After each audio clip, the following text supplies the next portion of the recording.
I used to believe my marriage was solid. Not perfect, but real. The kind of real that grows quietly over years. Shared mornings.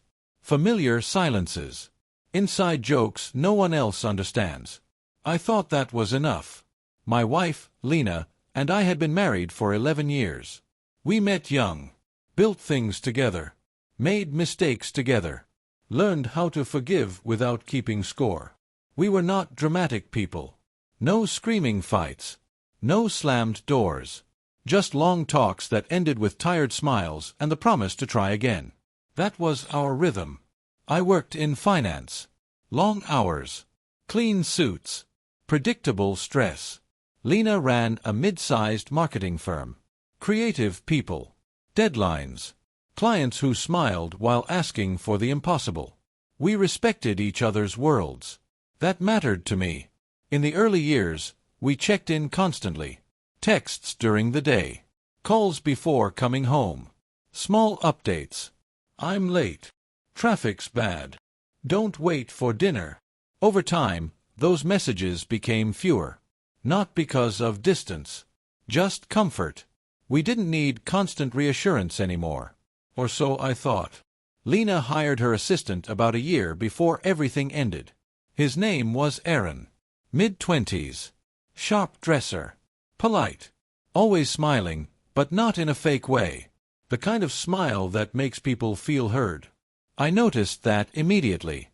The first time I met him was at a company dinner. He stood up when I approached the table. Shook my hand firmly. Looked me in the eye. "Sir," he said, "I've heard a lot about you." That didn't bother me. People talk. Especially at work. What I noticed was how Lena looked at him when he spoke. Not admiration. Not attraction. Just ease. They moved smoothly together. Finished each other's sentences during work talk. Shared small laughs over things I didn't understand. It felt like watching a well-practiced routine. I brushed the feeling away. She worked closely with him. Of course they synced. That's what good teams do. At home, Lena was still Lena. She asked about my day. Complained about clients. Rolled her eyes when I forgot to put my mug in the sink. Kissed me on the cheek when she passed by. But something had shifted. Not dramatically. Subtly.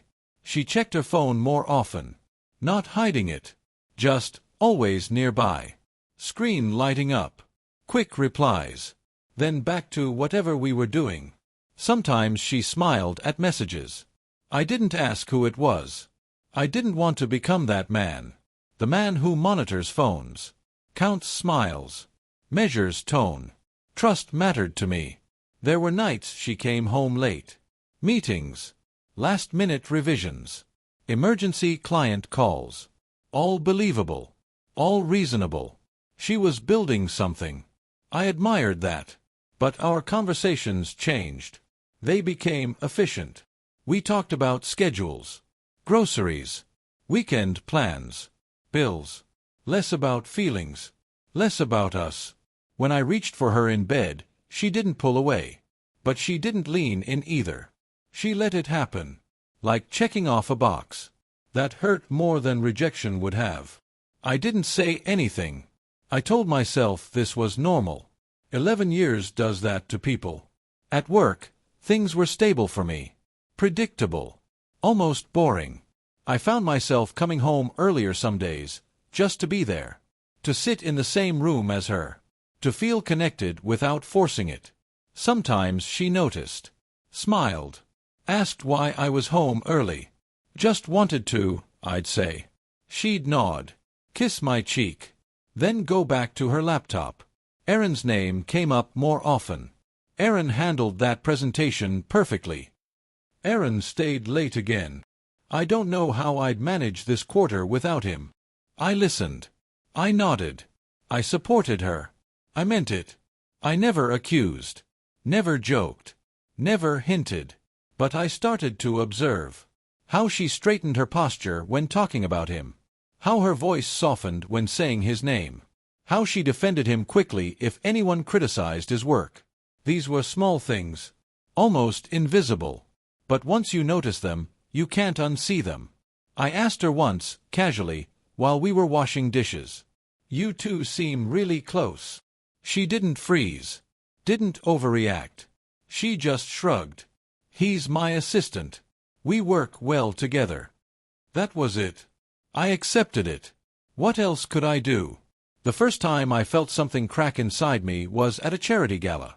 One of those events you attend because it looks good. Dress up. Smile. Donate. Network. Lena's company was sponsoring part of it. She insisted Aaron come. Said he deserved exposure. I agreed. I remember watching them across the room. Not touching. Not whispering. Just standing close. Too close. Their shoulders brushed.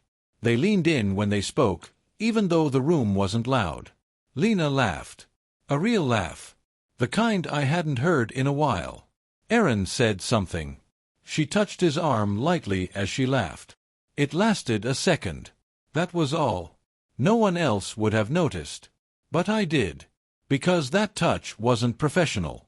It was familiar. I walked over. Joined them. Put my arm around Lena's waist. She didn't move away. But she stiffened slightly. I felt it. Aaron stepped back immediately. Gave me space. Smiled politely. Great event, he said. I nodded.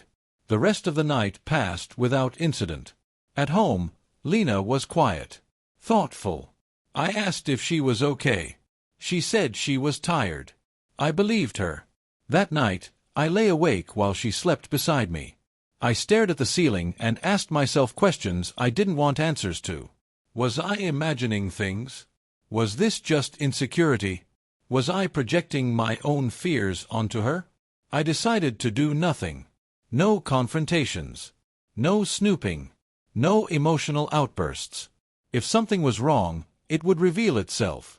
The truth always does. I just didn't know yet how public it would be. Or how calm I would be when it finally happened. End of part 1. The invitation came 2 weeks later. Another public event. This time, bigger. A product launch tied to Lena's firm. Press. Investors. Industry people. The kind of night where photos get taken and memories stick. Lena was excited. I could tell. She talked about it at dinner, while brushing her hair, while choosing shoes. She wanted everything perfect. Aaron was coordinating most of it. She mentioned his name casually, like always. I noticed it again. How natural it sounded. How comfortable. I agreed to attend without hesitation. Not because I suspected something, but because some part of me wanted to be there. To see things clearly. To stop guessing. The night of the event, Lena looked beautiful. Not in an overdone way. Just elegant. Calm confidence. The kind that comes from knowing you belong in the room. I told her that. She smiled. Thanked me. Kissed my cheek. A light kiss. We drove together. Spoke about logistics. Parking. Timelines. Who we needed to greet. Business talk. At the venue, everything was bright and loud. Music. Laughter. Glasses clinking. Screens playing promotional videos. People moving with purpose. Lena slipped into work mode instantly. Straight posture. Focused eyes. Fast steps. Aaron was already there, headset on, clipboard in hand. He looked sharp. Professional. In control. When he saw Lena, his face lit up. Not dramatically. Just enough. They exchanged a few quick words. Leaned in close so they could hear each other over the noise. Heads almost touching. I stood beside them. Watching. Lena introduced me to a few people. Proudly. My husband. I shook hands. Smiled. Played my role. Everything looked normal. That's the strange part. Nothing felt wrong on the surface. But I felt it. A shift in the air when Aaron and Lena were near each other. A quiet energy. Something unsaid but present. As the night went on, I found myself stepping back. Letting Lena move freely. Observing from a distance. I didn't feel angry. I felt alert. At one point, Lena and Aaron stood near the edge of the venue, just outside the main crowd. The lights were softer there. Less noise. They were talking, then laughing, then pausing. That pause stayed longer than it should have. I told myself not to jump to conclusions. People pause in conversations all the time. Then I saw Lena's hand. She placed it lightly on Aaron's chest. Not in a dramatic way. Not gripping. Just resting there for a second, like it belonged. My chest tightened. Aaron didn't move away. He looked down at her hand, then back at her face. Something passed between them. A look. I took a step forward. That's when it happened. Lena leaned in. Not rushed. Not hesitant. She kissed him. On the lips. In public. Not long. Not aggressive. But clear. Unmistakable. Time didn't stop like it does in movies. People didn't gasp. The music didn't cut out. The world kept moving. That somehow made it worse. I stood there, still, watching my wife kiss another man like it was the most natural thing in the world. I didn't feel rage. I didn't feel shock. What I felt was clarity. Sharp, cold, clean. This wasn't an accident. This wasn't a misunderstanding. This wasn't something that just happened. This was a choice. And she made it without looking around first. Without checking if I was there. That told me everything. A few people nearby noticed. I saw it in their faces. Quick glances. Raised eyebrows. That awkward look people get when they don't know where to look.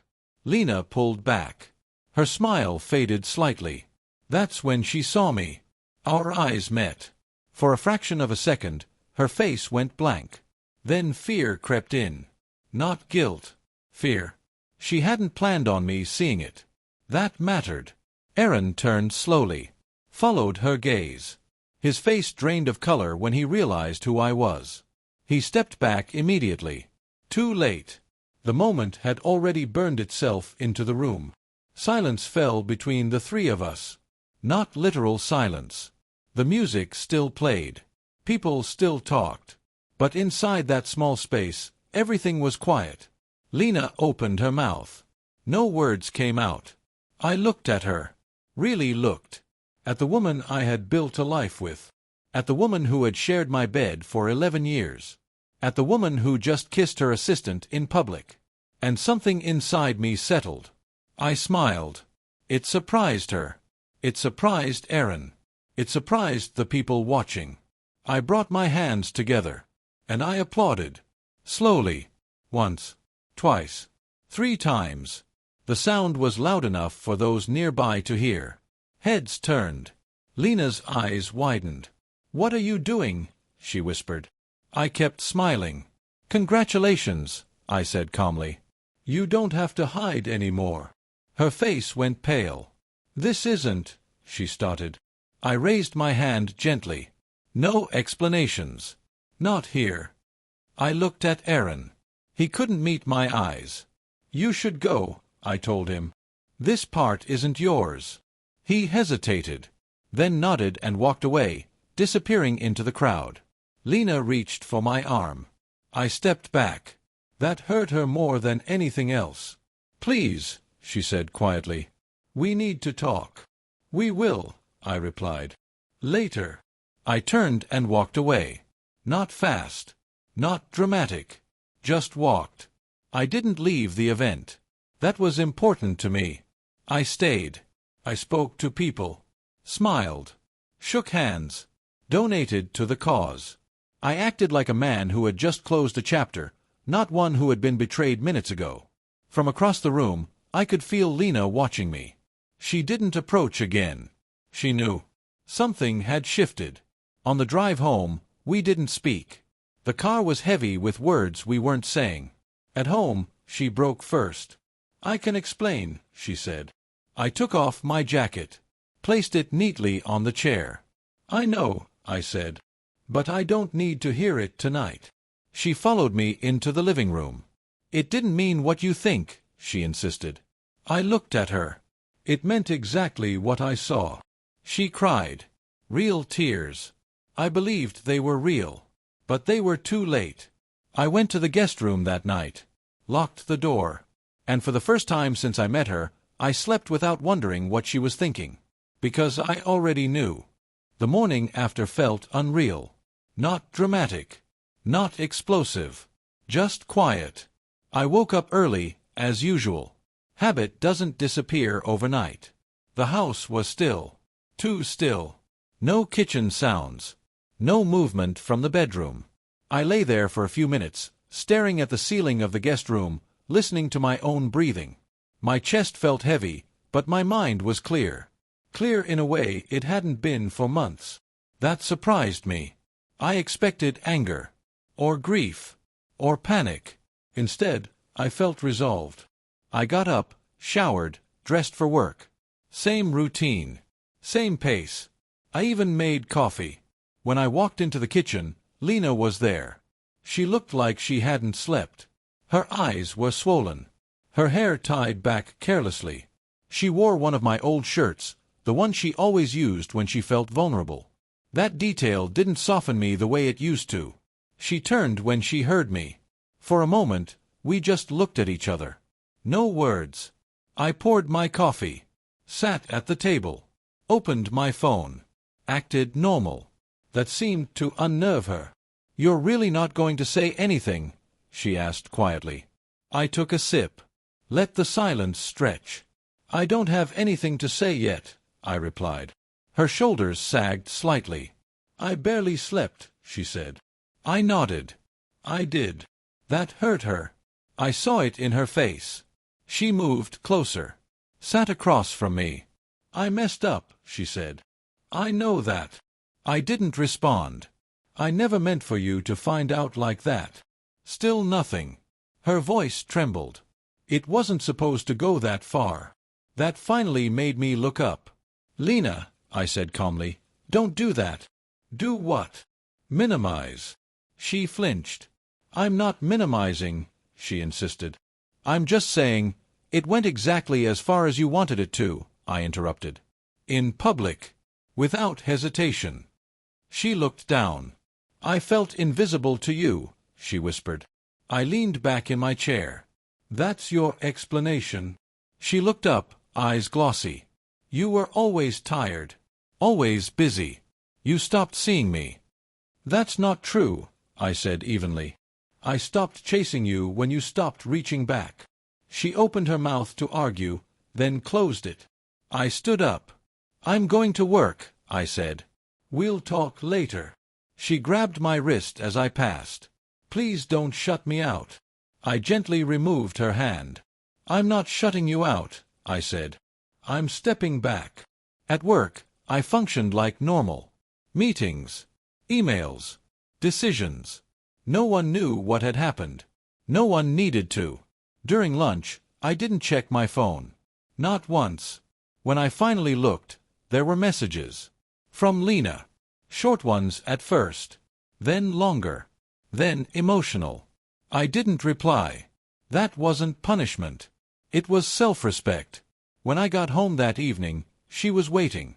Sitting on the couch. Hands folded. Like someone waiting for a verdict. "I ended it," she said immediately. I paused. "Ended what?" "With Aaron," she said. "I told him it was over. Completely." I nodded. "That's good." She looked at me sharply. "That's all you have to say?" "Yes." She stood up. Frustrated. "I did this for us." "No," I corrected gently. "You did this because you got caught." That landed hard. She started crying again. "I love you," she said. "I always have." I believed she believed that. But belief doesn't equal truth. "Love doesn't look like that," I said quietly. That night, I stayed in the guest room again. Not out of spite. Out of clarity. Days passed. We spoke, but only about practical things. Work schedules. Groceries. Bills. No touching. No comfort. No pretending. She tried, though. She cooked my favorite meals. Left notes. Sent long messages about memories, trips, promises. I read them. I didn't respond. Something had shifted inside me during that applause. It was like a switch. I wasn't angry anymore. I was done negotiating my dignity. One evening, about a week later, she asked the question she'd been avoiding. "Are you leaving me?" I looked at her. "I'm deciding," I said. That terrified her more than an immediate yes would have. "What does that mean?" she asked. "It means I'm watching," I replied. "Listening. Paying attention to how you move now that the truth is out." She nodded slowly. "I'll do anything," she said. I believed that too. But desperation isn't trust. Another week passed. Then another. The house felt different. Not hostile. Just detached. Like we were roommates with shared history. At work, Lena's firm announced a staffing change. Erin was gone. She didn't mention it to me. I heard it through someone else. That told me something important. She was trying to fix the surface, not the foundation. One night, she knocked on the guest room door. "I can't keep living like this," she said. I opened the door. "I know," I replied. "Then what are we doing?" she asked. I met her eyes. "We're seeing who we really are without denial." She shook her head. "That's not fair." "I didn't choose fair," I said. "You chose public." That ended the conversation. Later that night, I sat alone and thought about the years. The good ones. The real ones. And I realized something painful. The marriage we were trying to save didn't exist anymore. It lived in memory. And memory isn't a place you can move back into. The next morning, I scheduled a meeting with a lawyer. Not to file immediately. Just to understand my options. That felt like crossing a line. But also like reclaiming control. When I told Lena, she broke down completely. "You're planning to leave," she sobbed. "I'm planning to be honest with myself," I replied. That was the moment she truly understood. Not that I was angry, but that I was no longer afraid to lose her. And that scared her more than anything else ever could. After I told Lena about the lawyer, something changed in her completely. Before that, she was still hoping. Still bargaining in her own quiet way. Cooking. Writing messages. Waiting for me to soften. She believed time would blur the edges of what she did. The lawyer made it real. Not divorce papers. Not threats. Just reality. That night, she didn't sleep in the bedroom. She slept on the couch. I noticed in the morning. The blanket folded neatly. The pillow pressed flat. Like she was trying not to take up space anymore. That was new. When I walked into the kitchen, she was already awake. Dressed. Makeup on. Trying to look normal. "I made breakfast," she said. I nodded. Sat down. Ate. She watched me the entire time. Every bite. Every sip of coffee. Like she was memorizing me. "I've been thinking," she said carefully. I didn't respond, but I didn't stop her. "I know you think this is just regret because I got caught," she continued. "But it's not. I swear." I looked at her then. "Regret always sounds sincere," I said. "That's why it's dangerous." Her eyes filled again, but she held it together. "I felt lonely," she said. "For a long time." "I know," I replied. "I was there." "That's not fair," she said, her voice rising slightly. "You were physically there. Not emotionally." I considered that. "I showed up," I said calmly. "You drifted." She shook her head. "You stopped trying. And you stopped telling me you needed more," I replied. Silence settled between us. This was the first real conversation we'd had since the event. Not emotional. Not defensive.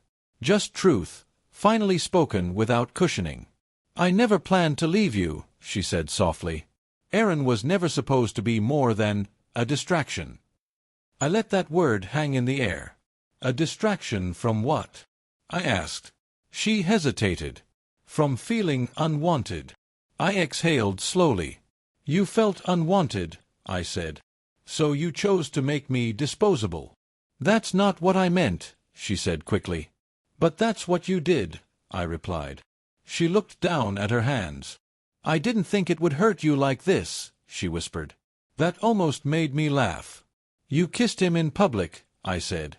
What did you think would happen?" She had no answer. The days that followed were heavy. Not loud. Heavy. She started talking more. Explaining. Revisiting moments from the past. Searching for where things went wrong. Trying to rewrite history so her choices made sense. I listened. That was important.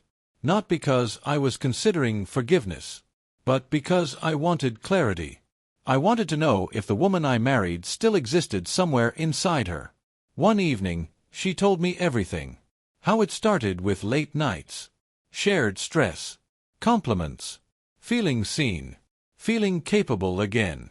How Aaron listened. How he made her feel interesting. Desired. How long? I asked. She swallowed. A few months. My chest tightened, but I didn't react. And the kiss? I asked.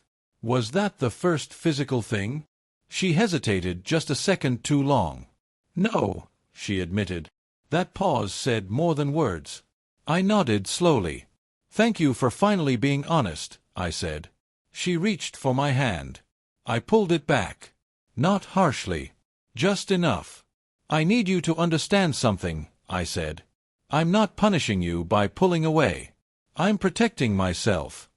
I know, she said. I just don't know how to live with the damage I caused. That's not my responsibility anymore, I replied. That hurt her deeply. I saw it. But it was true. Over the next week, she tried a different approach. Less pleading. More accountability. She stopped explaining and started acknowledging. She apologized without adding reasons. She didn't cry every time we spoke. She accepted distance instead of chasing closeness. That impressed me. Too late. But still. One night, she asked me something unexpected. Do you still love me? I thought about it carefully. Yes, I said finally.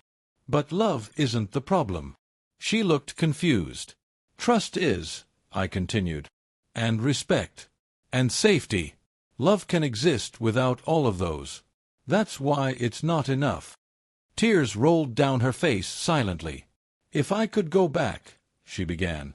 You can't, I interrupted gently. And I wouldn't want you to. Because if you hadn't done this, I would have kept ignoring what I was feeling. She looked at me with a mix of pain and realization. You were already halfway gone, she said. Yes, I replied. And your kiss finished the walk. The next few days were strange. We moved around each other carefully, like people handling something fragile that was already cracked. Friends started asking questions. Why I wasn't attending events with Lena anymore. Why she seemed withdrawn. She protected me. She didn't blame me. She took responsibility quietly. That mattered. But it didn't change the outcome. One evening, as we sat in the living room, she said something that finally settled everything. I don't recognize myself anymore, she admitted. And I think I lost you before I lost myself. That was the most honest thing she had said since all this began. I nodded. I think so too, I said. She looked at me. So what happens now? I took a deep breath. Now, I said slowly, we stop pretending this can go back to what it was. She didn't argue. She didn't beg. She just nodded. And in that nod, I saw acceptance beginning to replace panic. Not peace, but acceptance. That night, I slept deeply for the first time in weeks. Not because things were fixed, but because I had stopped lying to myself. The next step was inevitable. We both knew it. We just weren't ready to say it out loud yet. The conversation we had been avoiding finally arrived on a quiet Sunday afternoon. No raised voices. No dramatic build-up. Just two people sitting across from each other with nothing left to hide behind. The house was clean in that uncomfortable way, like someone had been preparing for an inspection. Lena had folded laundry that didn't need folding. I had organized papers I wasn't going to read. Anything to delay what we both knew was coming. She sat on the opposite end of the couch, legs tucked under her, hands resting in her lap. I don't want to fight, she said. I don't either, I replied. That set the tone. She took a breath. I know you're already halfway out the door. I can feel it. I didn't deny it. But I need to understand, she continued. Not to change your mind. Just to understand how we got here. I thought about that. Then I nodded. You want truth? I asked. Yes, she said quickly. Even if it hurts. I leaned back. The truth is, I stopped feeling safe with you long before the kiss. Her eyes flickered. Safe, she repeated. Yes, I said. Emotionally. I stopped feeling like my place in your life was secure. She looked down. I noticed the way your attention shifted, I continued. The way your energy followed someone else. I felt it, even before I saw anything. She didn't interrupt. I didn't say anything because I didn't want to police your behavior. I trusted you to protect what we had. Her voice was barely a whisper. I failed.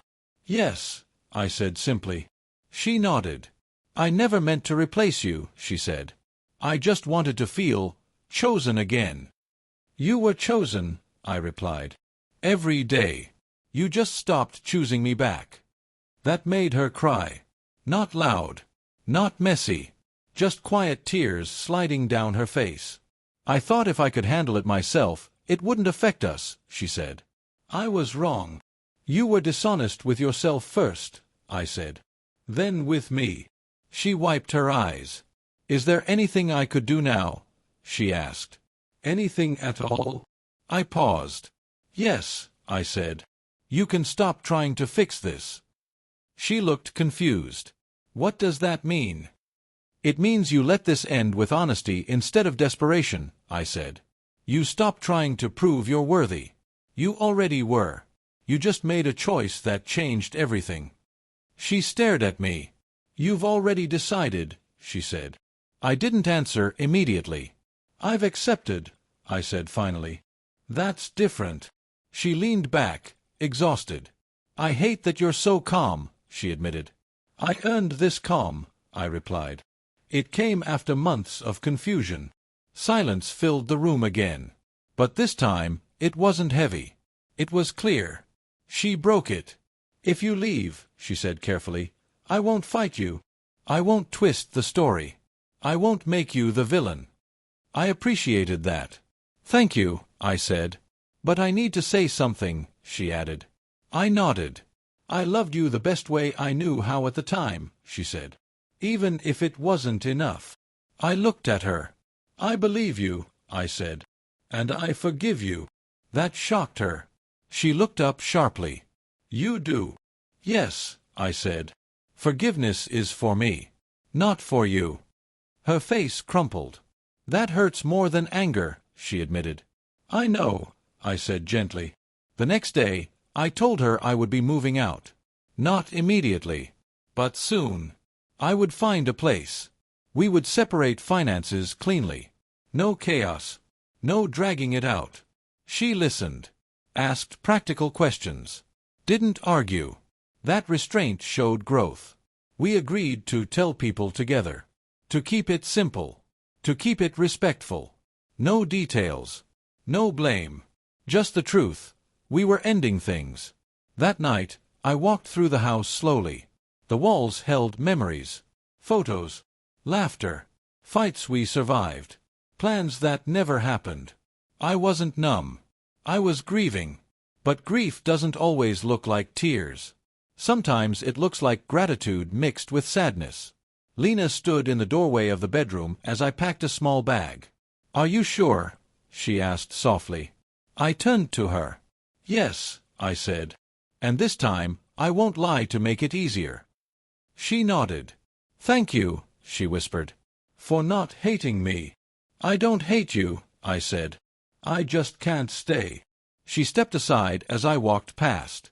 No dramatic goodbye. No last embrace. Just space. As I closed the door behind me, I felt something strange. Relief. Not happiness. Relief. The kind that comes when you stop pretending. The kind that comes when truth finally outweighs fear. I sat in my car for a long time before starting the engine. I thought about the applause. About how strange it must have looked to everyone else. But to me, it wasn't sarcasm. It was acknowledgement. A moment where I accepted reality without fighting it. And in doing so, I took my power back. The next chapters would be harder. Divorce is never clean. But the hardest part was already done. I had chosen myself. The first few weeks after I moved out felt oddly quiet. Not lonely. Not peaceful either. Just empty. I stayed in a furnished apartment close to my office. Neutral colors. No personality. It felt temporary, which helped. I didn't want to settle into anything yet. Lena and I kept communication minimal. Logistics only. Emails about paperwork. Messages about shared accounts. Short, respectful, emotionless. That distance was necessary. For both of us. People started finding out. Not through announcements. Through absence. I stopped showing up beside her. She stopped posting about us. We weren't seen together anymore. Questions followed. I answered them simply. It didn't work out. Some nodded. Some pushed for details. I gave none. Lena did the same. I respected her for that. At work, nothing changed on the surface. But I noticed things. Colleagues who had attended the event avoided eye contact for a while. Not out of judgment. Out of discomfort. They had seen something private happen in public. They didn't know what to say. I didn't need them to. The story didn't spread the way people expect betrayal stories to spread. There were no dramatic rumors. No public shaming. Just quiet understanding. Lena's professional world shifted more noticeably. She became more reserved at events. More careful. The ease she once had was gone. Not because people blamed her, but because she blamed herself. Aaron never came up in conversation again. I never asked. I didn't need to. Consequences don't always announce themselves. Sometimes they arrive as discomfort that never quite leaves. One evening, Lena called me. That surprised me. I won't keep you long, she said. I just needed to hear your voice. I considered hanging up. But I didn't. I'm listening, I said. I've been going to therapy, she continued. Not to fix us. Just to understand myself. That's good, I replied honestly. I finally see how selfish I was, she said. Not in a cruel way. In a scared way. I stayed quiet. I don't expect forgiveness, she added. I know you already gave it. I just wanted you to know I'm not running from this anymore. I believed her. I hope you heal, I said. She exhaled shakily. I hope you're okay. I am, I replied. More than I expected. We hung up without saying goodbye. That felt right. As the weeks turned into months, something inside me shifted again. Not grief. Acceptance. I stopped replaying the kiss in my head. Stopped imagining alternate outcomes. Stopped wondering if I could have done something differently. The truth settled in. Even if that moment hadn't happened, the marriage would have ended eventually. The kiss just gave it a shape. Friends noticed the change in me. They said I seemed lighter. More present. I wasn't chasing validation anymore. I wasn't carrying someone else's guilt. I had room to breathe. I ran into Lena once at a mutual friend's gathering. Unplanned. Unavoidable. She looked different. Not worse. Just humbled. We exchanged a brief smile. Polite. Calm. No tension. People watched us carefully. Waiting. Nothing happened. Later, she approached me. I'm glad you're doing well, she said. I am, I replied. She hesitated. I miss you. I nodded. I know. She waited. I didn't add anything. She smiled sadly. That's fair. We parted ways without drama. That moment confirmed something important. I had moved on. Not because I stopped caring, but because I stopped needing her. The morning the divorce became final didn't feel heavy. I expected it to. I thought I would wake up with a tight chest, with memories rushing in, with regret knocking on the door. None of that happened. I woke up like it was any other day. The sun came in through the blinds.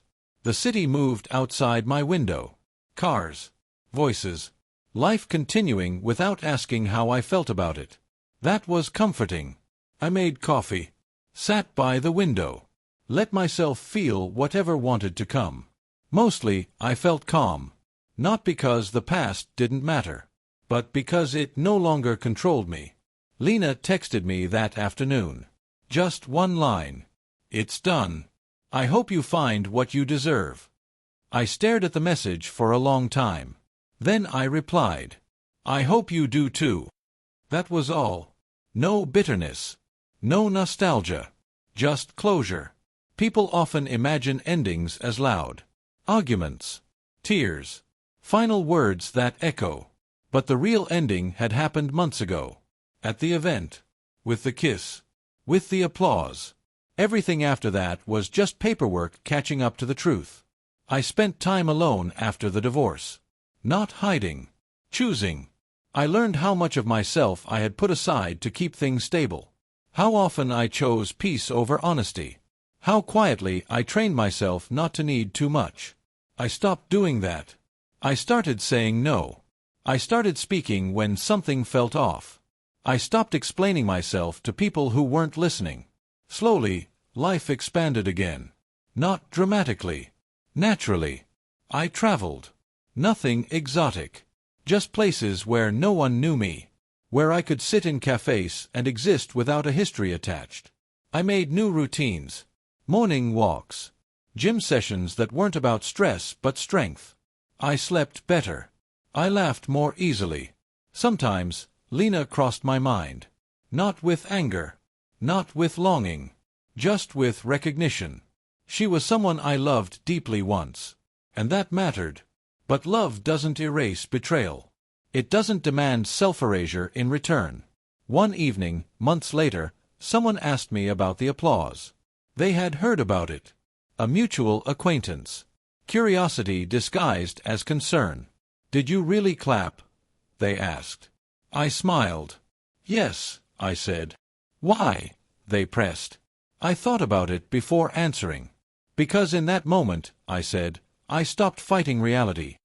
They didn't fully understand. That was fine. The applause wasn't for her. It wasn't for him. It was for me. For finally seeing clearly. For choosing dignity over reaction. For walking away without becoming someone I wouldn't respect later. I never ran into Aaron again. I didn't need to. He was never the point. He was just the mirror that showed me what my marriage had become. Time passed. Life moved forward.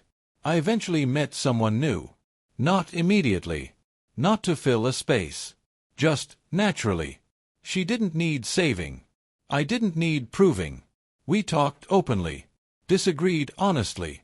Paid attention when things felt off. That was the lesson. One night, while sitting quietly together, she asked me something simple. Why did your marriage end?